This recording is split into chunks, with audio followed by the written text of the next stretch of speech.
What's up, world? This is Maxwell 3000 Productions. I am Maxwell 3000. I want to welcome you again to Family Talk with my pops. Pops, thanks for being here again. How are you, sir? Doing well today. Doing well. Hope you are. I am kind of having this rain in and out and thankful for the rain, but it's hard to get out and play like you want to sometimes, I guess. Right, right. Yeah, Yeah, I needed the white rain did my garden well. yeah, yeah. I had one storm come in and kind of damaged my corn. My corn was doing really good, and I had a windstorm come in and damage it. And so I've had to really just harvest what I could off of it, and really just kind of abandon the corn for the rest of the season. I'm gonna clean it out and let the squash go, and maybe put some beans back when probably get another round of beans in before the fall. So but everything's going pretty well in the garden. We're eating pretty regularly okra and tomatoes and squash and cucumbers. So Yeah, I'm gonna cook up a mess of okra tonight. yeah, yeah. So that was all blessings, all blessings. Well, I was looking at our last where we ended up last week, and I really wanted to really get into what it was like being a young parent. You said Rachel was born over in Rutherford County while y'all were living in Smyrna. I've got a couple children and I know what it's like, but tell me what you remember and kind of your perspective of, man, the whole ordeal of delivery and bringing the child home. What was that like for you? Well, I know you've heard this story, but the night that Rachel was born was the day or night, whatever, probably nighttime before my first exam in law school. And so I'm studying contracts exam, and then mother's time to deliver. So we get all this stuff and we rush to the hospital in Murfreesboro, and it's nighttime, and things are kind of going along, and I'm sitting there, and I know I'm just kind of half there, half awake, trying to study, trying to pay attention. The monitors are going on and off, and all this stuff, in the room, kind of got you excited. And so after a while, probably a few hours, one of the nurses says to me, she says, "There's a cafeteria downstairs. Once you go downstairs, get you a cup of coffee." So thank you, ma'am. I'll do that. Your mother's fine. And so I go downstairs, going to get me a cup of coffee, and I get a cup. And I sit down at the table there for a second, and I almost got a book in my hand. And I don't think anything about it, but next thing, I mean, I know I'm waking up. I just dozed off, and then I thought, well, it's just been a few seconds. Then I went to grab the cup of coffee, and the cup of coffee ain't hot. And I said, oh no. So I rushed back up to the room there, and your sister had been born already. Oh, wow. So missed the whole thing. Yeah. Was there anybody in there with y'all? Was my maternal grandmother, my nanny there, or your mother around during the delivery or at the time? Just y'all? No, I don't, no, Huh? got So turned out okay. was it a pretty every delivery is a big deal, but did it go pretty well as you remember? There wasn't any kind of problems or anything like that. Yeah. Well, the next, one day or two, whatever it was, it's normal at the time, but, went home, took Maria and Rachel home, and yeah. Now, was that the test that you didn't do that well on? Correct. Come out. So what came of that? Did you have to retake that class or? Well, it was just one of the tests. I don't know how many tests he had throughout the semester. It was one of them, and the rest of the exam tests were were good enough to make up for it. So, Okay, so it wasn't like a final that you had to that had to. Some no, classes that I took, the final was the only test that there was, and you just kind of was all had to put all of the class into the final, So okay, okay. What do you remember about bringing a child home? Did you think you were prepared for that? Were you in fact prepared for that? no to any of the above. No. Uh, I was excited. I remember a number of times just, holding baby Rachel and, laying down her on my chest and she'd go to sleep in my arms and I'd be rocking in her studying and stuff. And yeah, it was great. Uh, but prepared, no, I was shocked, uh, scared maybe but then you get into it and, things are fine. Uh, So did you get a couple of weeks there at the end of the year and between semesters, maybe the last week of December, first week of January type of deal? Um, to get a little bit of time. What about at work? Did you transition in your job, or did that come a little later? Were you still working construction at that time? Yeah, I was still working construction, and it actually changed that winter, that next semester, whenever I transitioned to the DA's office in Nashville. Okay, okay, all right. So kind of made it through the first year or the first semester of law school and have a child, and in the second semester, you're kind of getting into this new job. What was that like? What did that Tell me more about. You say you were an investigator for the child support division of the district attorney's office. Is that correct? Yeah, yeah. Um, it was really exciting time for me. First time I'd ever actually worked in an office.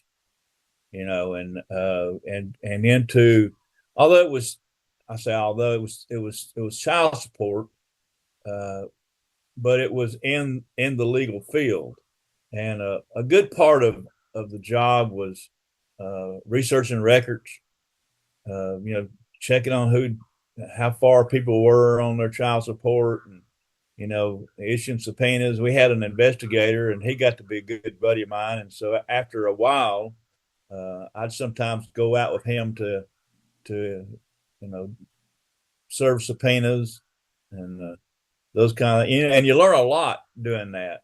I never really rode around with either law enforcement or quasi law enforcement, and learning some of their tricks and what they do.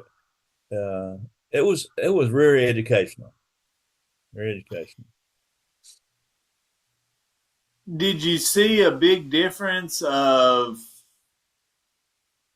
maybe what you were exposed to in the classroom? I mean, you're still not really far along in law school, but kind of what you had studying your undergrad stuff and what you maybe thought you would be getting into and what it was like working in the field. Was there a stark difference there? Well, it's hard to say because I'd never been exposed to it before as far as the difference, but it was certainly different.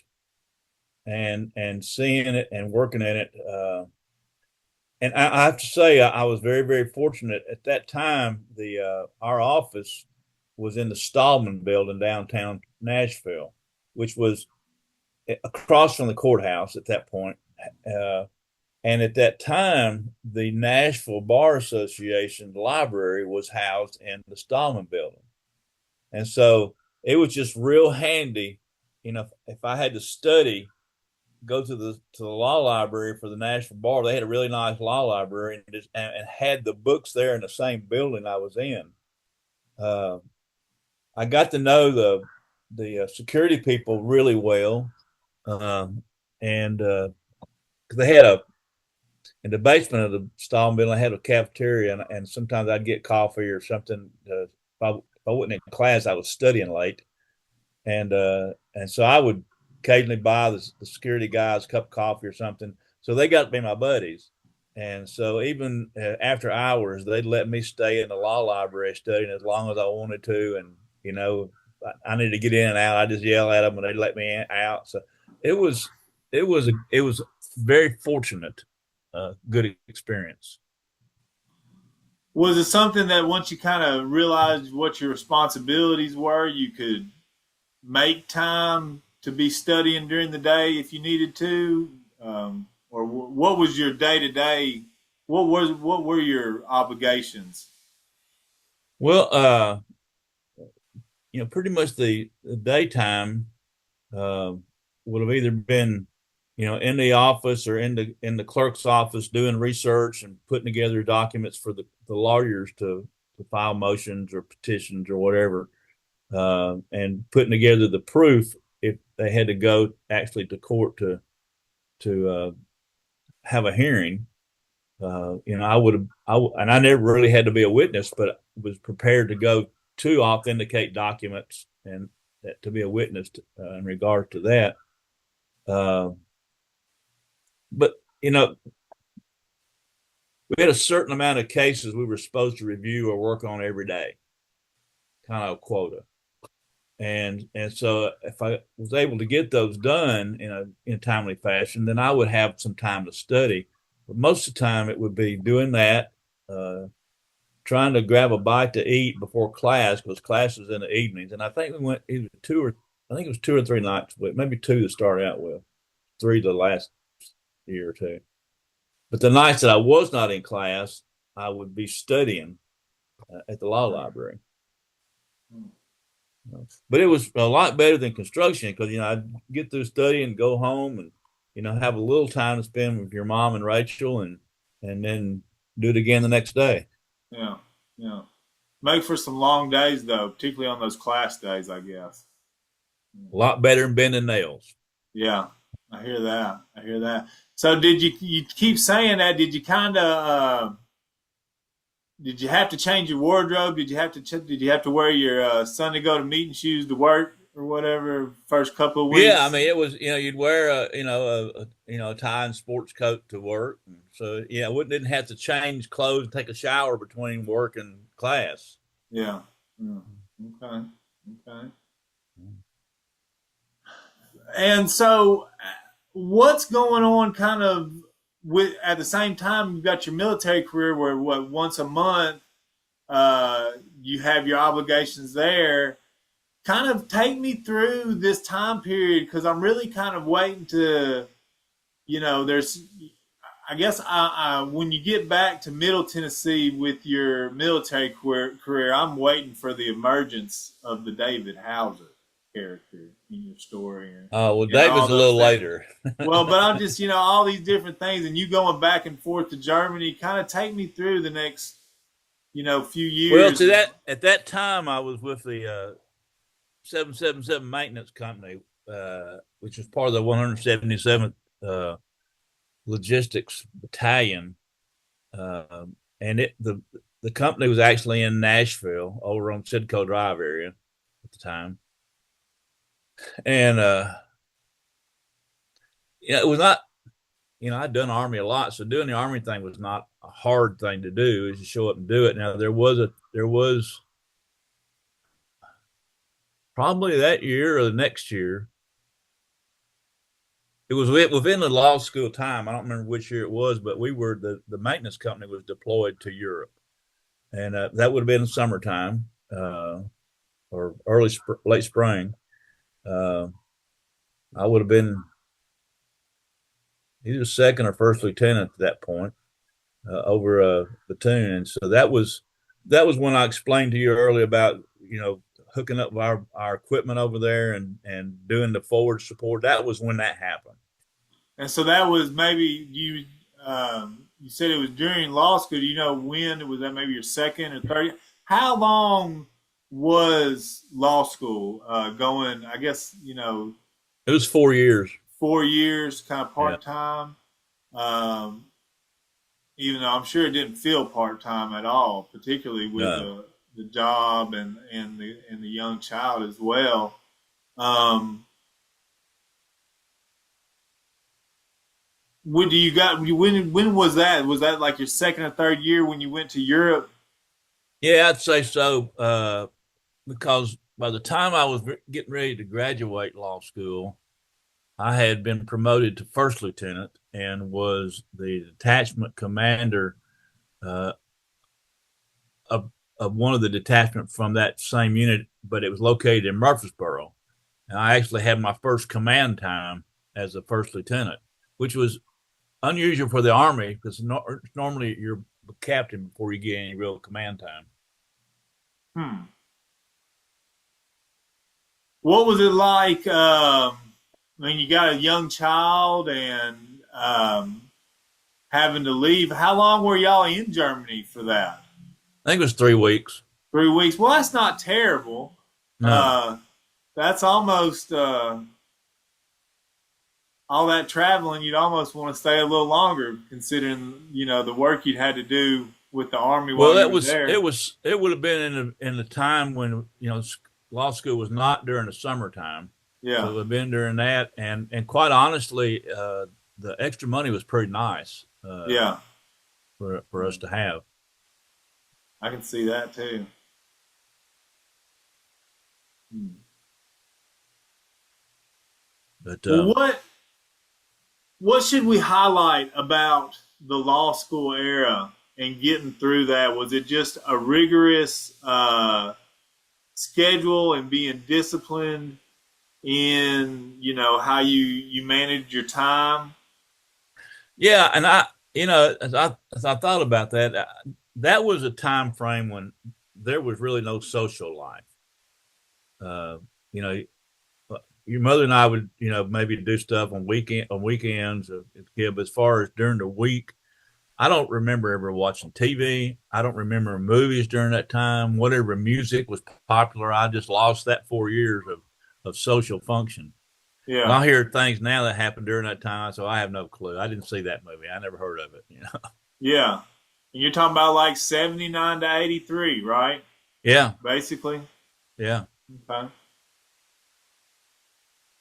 What was the hardest part? Was there a class other than that contract? Did you feel like that was really difficult, or was it just a lot that was coming together all at once, having a child and having that first kind of round of exams, or the that first semester in school? Was it really the pressure of that, or was that a difficult class? It was just a pressure. That class, and looking back on it, there's some fundamentals in that class that if you get the fundamentals down, you got it. And contracts set the fundamental education for later on. You have a class in corporations and partners and all that kind of stuff, and it contracts is the basis for a lot of stuff. And once you got the basis down, I thought you could play with that. So it wasn't that hard. I think it was just the timing of it. So much Yeah, going on. I think the most difficult class for me in law school was estate planning, and estate planning. it, estate planning. Like I made wills was not hard, but estate planning with trust and all that stuff that goes into a big time estate the taxation part of it. Uh, so yeah, I just I'm so glad I got through that class, and I Yeah. told myself I will never practice estate law. And what was so difficult about that to you? I think the a lot of it was the taxation, the state taxes, and those seem to be fluid depending upon uh, the state and the federal administration at the time, because those things can change, and state taxes, uh, at least in my view, tend to favor the rich. And not that that was hard to understand, but it was just a lot to it, and a lot of area I thought for malpractice. Hmm. Hmm. That's interesting. Now, you said that at some point you found out you wanted to be a trial lawyer, did you have that idea going in, or was there maybe a class or a relationship that inspired you to that? I think I really had that idea going into it, but we had the last 2 years of law school, we had what's called moot court, where there's a team put together and you're given a scenario, and there's another side given the same scenario where they have the opposition, and you prepare that and actually have a trial, with moot judges and all this. But that was a lot of fun. I enjoyed that, and I'll never forget the guy that was I was probably and my team probably the one that did a lot of the courtroom stuff. There's a whole lot of things that happen to get ready for trial. I mean, writing briefs and motions and arguing those kind of things. But I was kind of the face out there. And the guy that was on the other side, I'll never forget it, was a fellow by the name of Hank Allison. And Hank was, I think it was ABC, but he was the local news guy for ABC. So he was used to speaking, used to being that camera. I was not. And I really honestly learned a lot from watching him, how to just present yourself. Yeah, and you mentioned last time that you never felt like you were comfortable talking in front of people, or really were a natural leader in that sense, and kind of understand that the Army and the military service probably brings that out in everybody a little bit, right? And really just demands it, right? That is just part of the hierarchy that we described previously, right? And yeah, particularly if you're a commissioned officer. Yeah. right, and going right up that ladder. Did that help you prepare for this? Or did you find maybe some other kind of motivation or inspiration in that? What do you think? Yeah, I don't think at the time I realized about. I think exactly did that. I think it exposed me to having to present things to an audience, and so you just doing that in the Army made me not as scared to do it in moot court. Yeah. And so that whole through the rest of your time in law school, you're working at child support for the district attorney's office in Nashville. Correct. Okay. Do you have any more hangups in law school, or did you kind of not breeze through, but work your way through academically fairly well the remainder of the time? We did, and probably like you did in college, and working on your master's, you developed a group of close knit friends that you studied together, and there were probably 3 or 4 of us that studied together. And of course, what happens is, in a particular class, you'll have an assignment, and maybe that assignment will have to do with reading half a dozen cases that week. And so you split up the casework, and so everybody reads part of it, and then you brief each other and study it. So but that was good. I think that's part of law school is to learn how to work with other people and depend on them to do their job, kind of like the Army was. Yeah. Yeah. That's interesting. And as far as that training and being prepared, you talked about how important that was, kind of in everything that you've done going forward. Is that part of what really law school was teaching lawyers how to communicate in the jargon? Because if I read the case and you read the case, we ought to be able to know what to pull out of it for that brief. So I ought to be able to trust you based on your training, right, to give me the information I need. And is that is that a lot of what that specialized training, that elite training of law school was? Well, it is because you kind of hit the nail on the head a little bit. The language, understanding and the language and how that's presented and put and organized is important. I'm just thinking about this as you were talking. I look back at the people that I dealt with, and all of us were willing to help each other, which was kind of I hadn't thought about that, but everybody in our little group was willing to help somebody, willing to not just wanted to do it on their own. And maybe because we had to, I don't know. Does that accurately prepare you for the field, for the legal field? I mean, is that how it works a lot of times in preparing, particularly big cases, right? You've got to pull in a lot of resources and manpower to kind of do the research and talk to who you need to talk to, do the depositions, all the different aspects of presenting the evidence, right? Am I saying that right? Yeah, and I look back when I first started practicing law.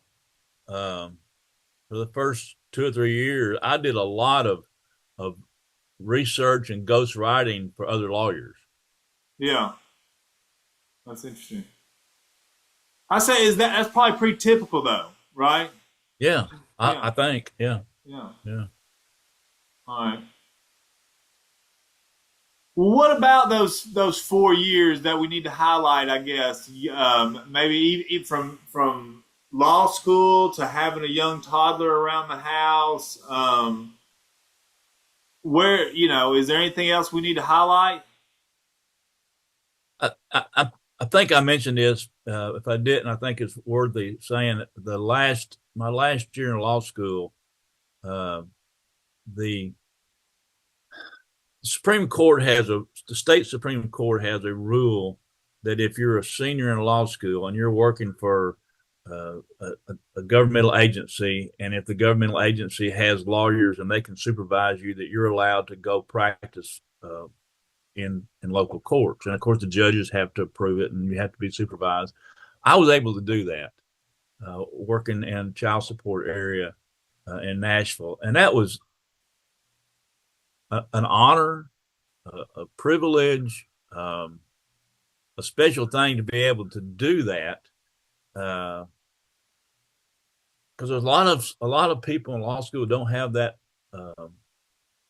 opportunity to do that sort of thing. And that was just a neat opportunity to actually be able to do a few things in court in front of a judge in real life. Uh, yeah, it was pretty special. Um, really, and so it's something that's been thematic in your life.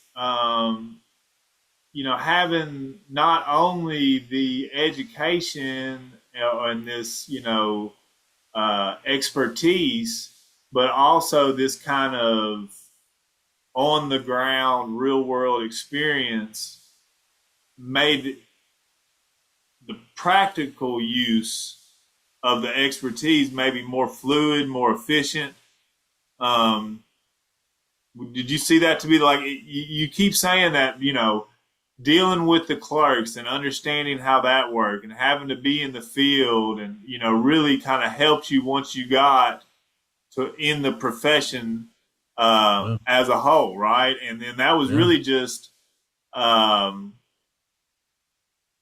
that's like being called up from the JV team, or if you're from the yeah, freshman team, after your freshman year season's over with, yeah, you get to go dress out with the varsity. You know what I mean? yeah. And it just really is that exposure and kind of with that sports metaphor, getting those reps really makes a difference in the development of the practitioner, right? Yeah, the big difference is in basketball, you're probably over with at 35 or 40, and at 72, I'm still going. There you go. There you go. Still practicing. What do you think about that word practicing and how that applies to the law and being a professional? What is that I, something that is brought up in law school or what does that mean to you at all? I think it's quite appropriate.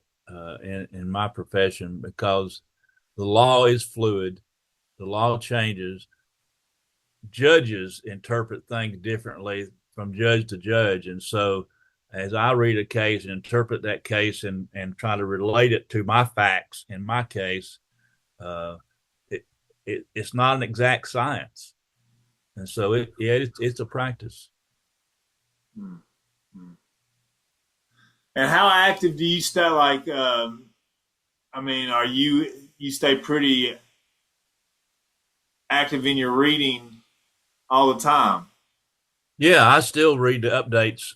Now, I have to say, the last 10 or 15, maybe 20 years, I have focused more on the criminal law area because that's all I've done. But some of the other areas of law, I'm not.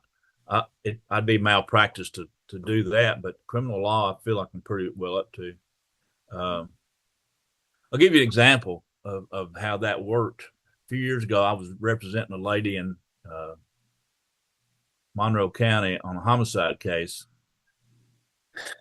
and she had been a battered wife. This lady was probably in her 50s by now, and husband had mistreated her forever. She had a grandchild, and a very young grandchild, and the husband, grandfather of the child, uh, became abusive toward the child. Hmm. She goes and buys a gun, buys bullets, takes the gun and bullets home and shoots him, Hmm. kills him. Charged with first degree murder. Looks pretty good for the state. I'm defending the case. And out, I think, is the Midwest somewhere, like Oklahoma, Nebraska, there was a case that was reported that had to do with the defense of spousal abuse syndrome. And that did not mitigate it down to a not guilty, but it would have mitigated. It did in that jurisdiction mitigate it from first degree down to probably second. Took away the premeditation factor. Well, I read the case and it was had not been tried in Tennessee, and so that was how we defended the case. And the jury came back and bought into that theory and found her guilty of like manslaughter, Hmm. which was a big win. Yeah. And so a year or so after that, and that case never went to appeals. It was just at trial level, and the judge allowed me to argue that, and state didn't take it up. A year or so later, that same scenario in a different case was argued in the state of Tennessee, and the Supreme Court in the Tennessee said that Tennessee does not recognize that as a defense. Oh. And so if I'd been a year later, I'd have been out of luck, but You've having been, read yeah. this in another case, so that's kind of what's practice. Yeah. Yeah. Hmm. And that's kind of applicable to a lot of things, even on the state level and the national level, and a lot of different aspects, not just criminal law. That's interesting. Well, you were talking a little bit with this military thing, with really just kind of going on in the background. It seems like it's just kind of plug and play. You're just kind of plug and play as needed. Once a month, and then in the summertime, right? You're Yeah, really, the idea, and your mother and I talked about this, that I was going to stay with the reserve component, which was the National Guard at that time, mainly because of the extra income. Yeah. It was not a lot of time, 1 week in a month, and it was there in Nashville. We lived in Wilson County, so I'm there.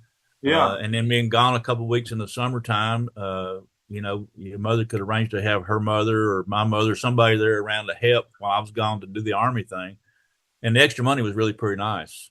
Yeah. Yeah. I never intended to make a career of the Army. I think I've said that a number of times. Yeah. Yeah.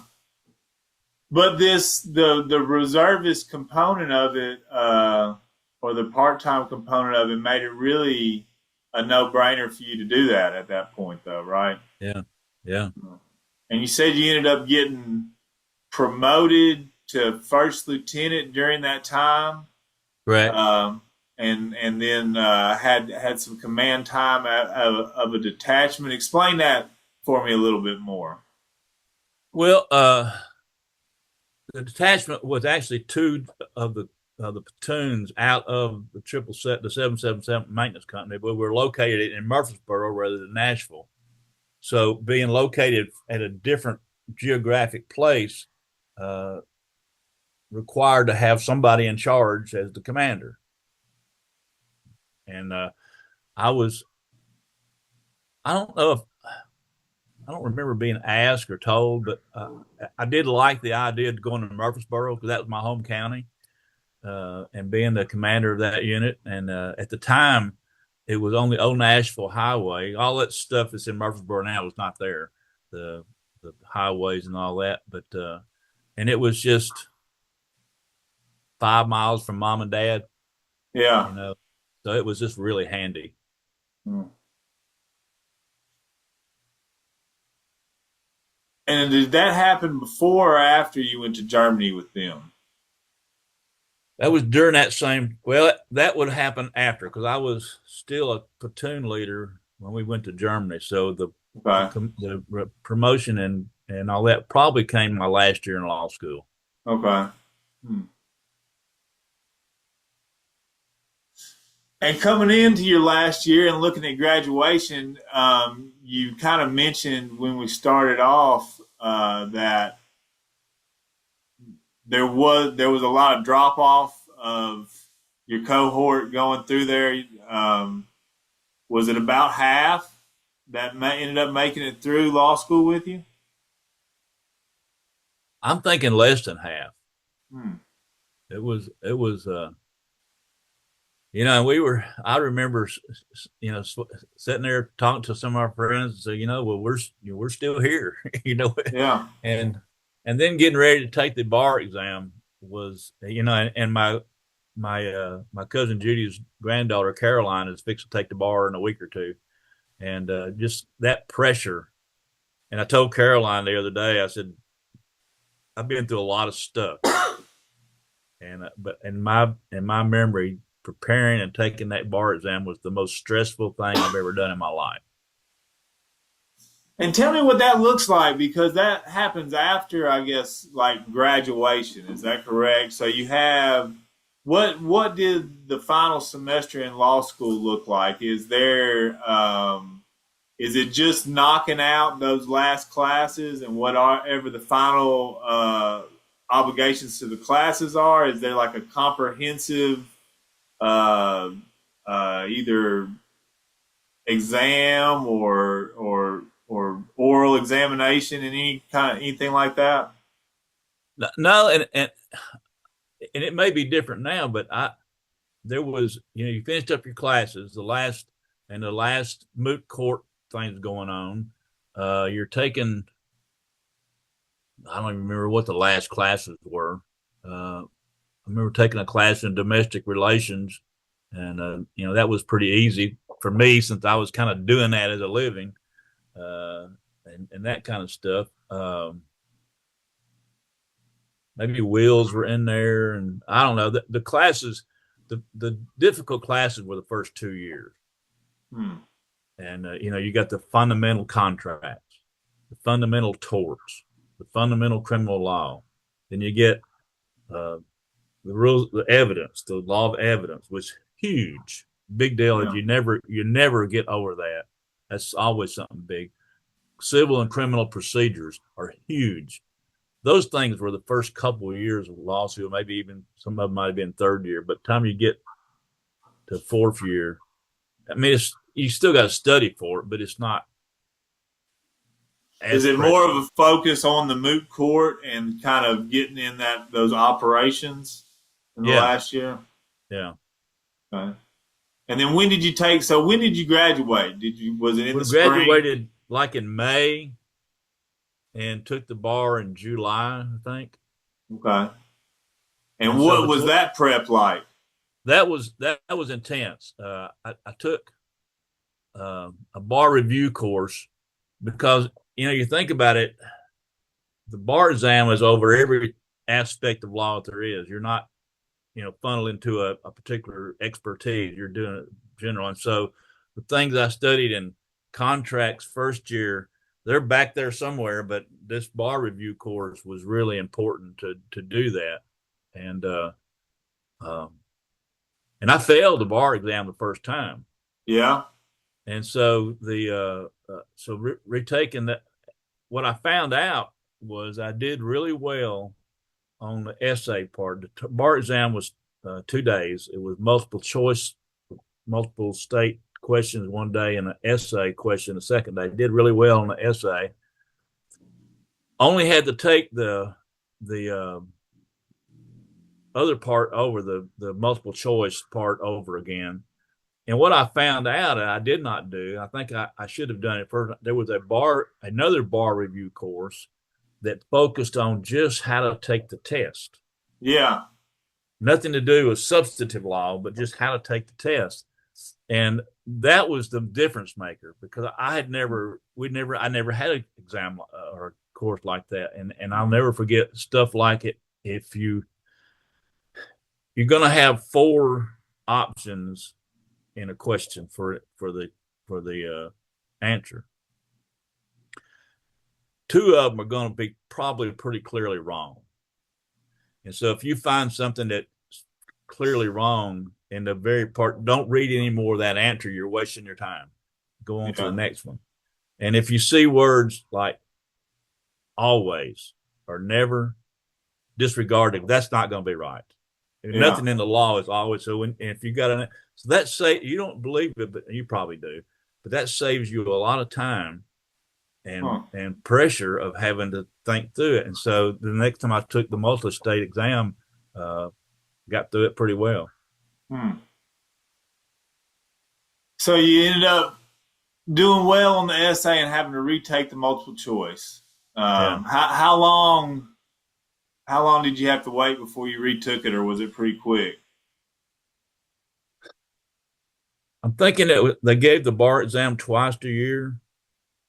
And so whenever the next, it was either probably the winter or, probably the winter of that same year.